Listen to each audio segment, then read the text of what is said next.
Masayaw na nga sa galak ng mga tawa, nananabik na makita muli mong pagbisita. Panginoong Jesus, na hindi nagpapakal sa pang-alon. Yan, yung mga daanan namin ngayon mga kabayan, nag-i-snow na oh. Ito yung mga kababayan natin dito sa Greenland. Sabi mga kabayan, sobrang dulas ng daan dito, kaya ito lang yung paglalakad ko, baka makakuha na ko eh. Yan yung kasama ko. Ayan yung kasama ko, hirap na hirap talaga oh. Gapang, gapang. Yan, tingnan yung daanan dyan oh. Nakakatakot. Mapagpalang araw ulit sa inyo mga kabayan. Ngayong araw ay ikukwento ko sa inyo kung ano nga ba yung dahilan at mga paraan ng mga iba nating kababayan paano sila nakapunta dito sa lugar ng Greenland. Ako dito mga kabayan ay magdadalawang taon ako ngayong September. Kahit papano ay marami-rami na din tayong mga kababayang Pilipino na nakikilala dito at naging kaibigan. Ang ugali ko kasi basta alam kong kababayan natin, lalo na sa lugar na ito ay hindi naman karamihan, ay masaya ako pag may nakikita akong Pilipino. Kumbaga iba talaga yung saya pagka yung kababayan mo ay makikita mo sa ganitong lugar na kung saan sobrang tahimik. Kahit papano mga kabayan ay nakababawas din ng homesick yun at makapagkwentuhan kayo. Lalo na dito sa ginagawa ko ay sumasama ako dito sa mga Christian ministry dahil nga ako ay isang Christian. Kahit papano ay may nakikilala tayong mga kababayan kung saan nagbabahagi tayo ng mga kwento. Mayroon pala ako ditong mga ilang Pilipino mga kababayan na natanong kung paano sila nakarating dito sa Greenland at kung ano yung paraan.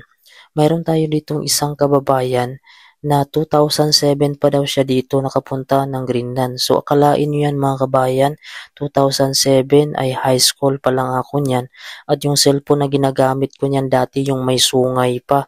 So dito wala pang internet sa panahon yun mga kabayan pero kinaya nila dito ang mamuhay. Siguro gusto na din nila yung mga lugar na gaya nito, isolated, medyo tahimik. Nakwento pala niya sa akin yung isa nating kababayan.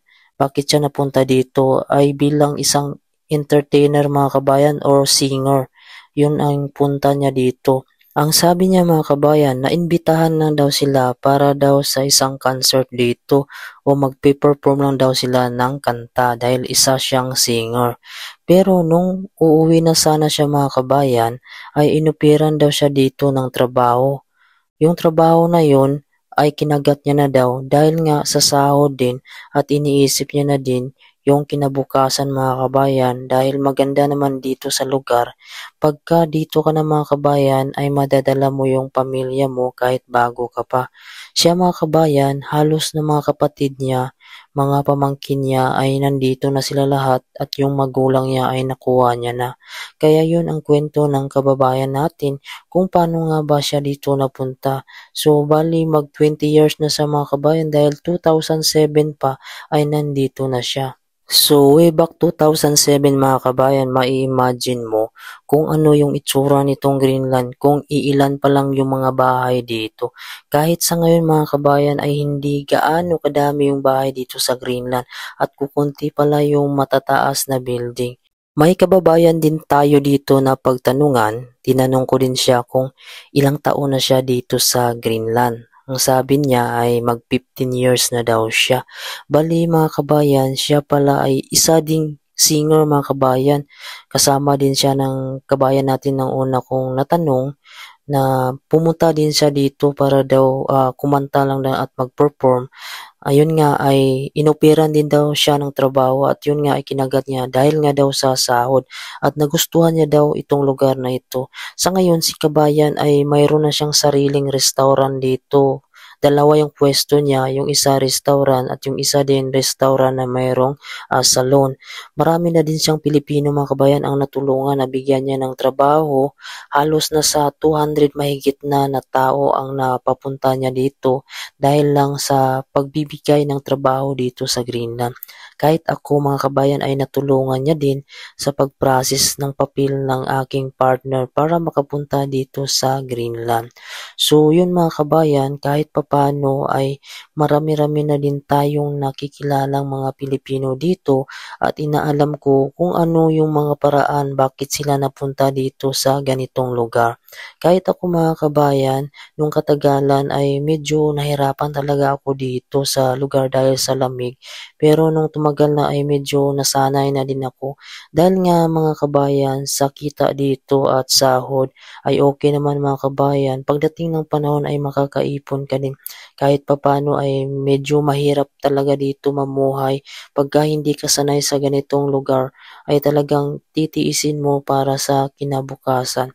Kahit nung ako mga kabayan, bago ako pupunta dito sa Greenland, ang sabi ko ay 1 taon lang ako dito. Dahil nga malaki naman ang sahod, ang sabi ko ay kayang-kaya ko lang makapagpatayo ng bahay at makaipon.